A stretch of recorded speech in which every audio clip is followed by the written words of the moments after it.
All right, let's dive right in. Today, we are talking about the science behind those really big, sometimes confusing, emotional reactions our kids have. We're going to unpack why what looks like a simple tantrum is actually a sign of something much, much deeper happening inside their body. Oh, you know the scene, right? You cut the toast into triangles instead of squares, or their favorite blue cup is dirty, and suddenly it's a full-blown meltdown. If you've ever just stood there thinking, how did we get here?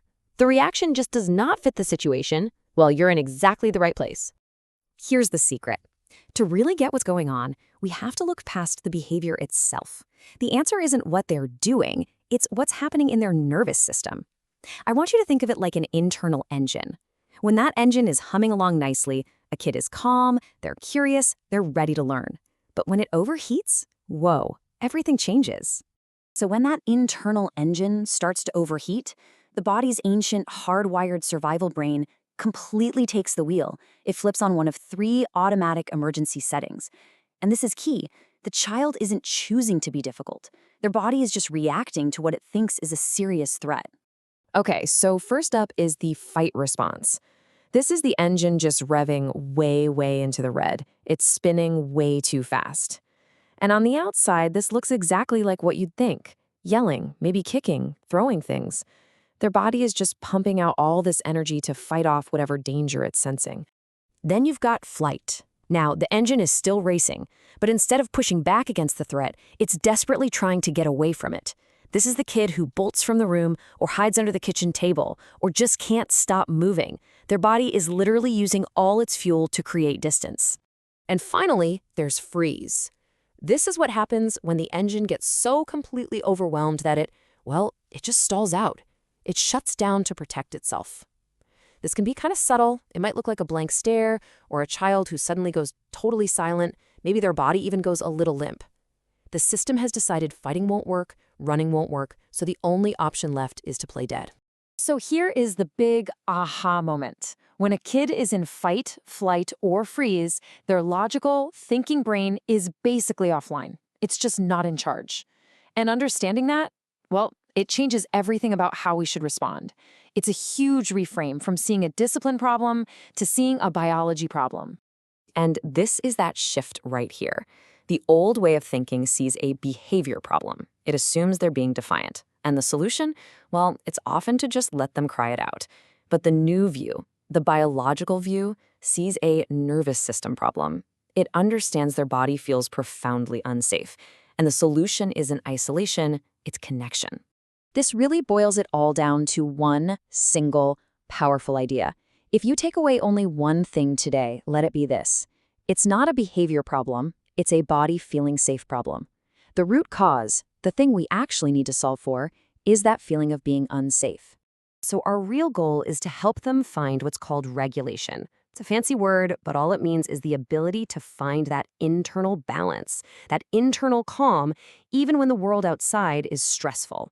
That calm state, that's where all the good stuff happens. Learning, connection, everything. So how in the world do we help them get there? The answer is this amazing concept called co-regulation. And here's the most powerful part. The single most important tool you have is you. Your calm can literally become their calm. And listen, this isn't just some nice, fluffy idea. It is literally baked into our biology. As the neuroscientist Dr. Stephen Porges says, connecting with other people to help regulate our nervous systems is a biological imperative. It's not a luxury. It's a deep, fundamental human need. We're wired for it. So co-regulation is pretty much what it sounds like. It's the process where you, the calm adult, essentially become a temporary external nervous system for the child. You are lending them your calm, your balance, your sense of safety when they just can't find their own. Okay, so what does this look like in practice? It's actually a 3-step dance, and it always starts with us. Step 1, regulate yourself. You got to check in with your own engine. Are you calm enough to help? Step 2, get curious about their state. Not judgmental, curious. What's their body telling you? And finally, step 3, lend your calm.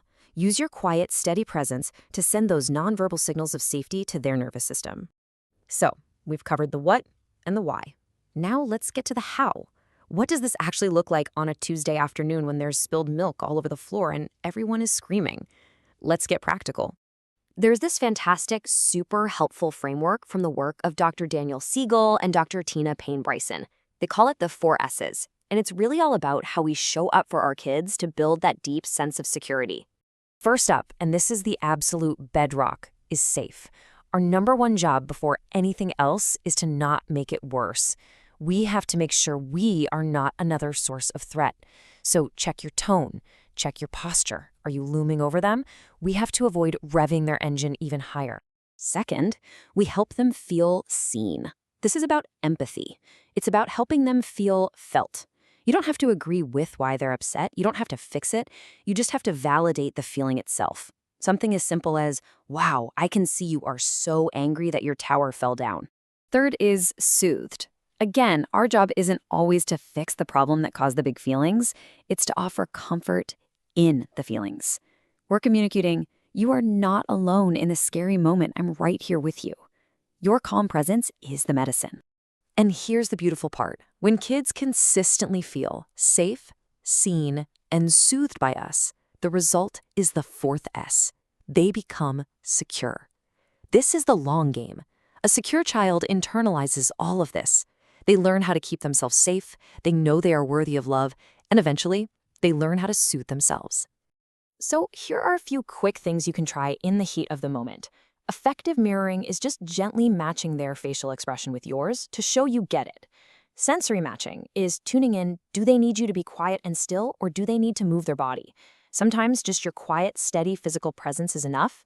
And rhythmic activities are like a superpower for the nervous system. Things like taking slow, deep breaths together or even a simple back and forth clapping game can work wonders.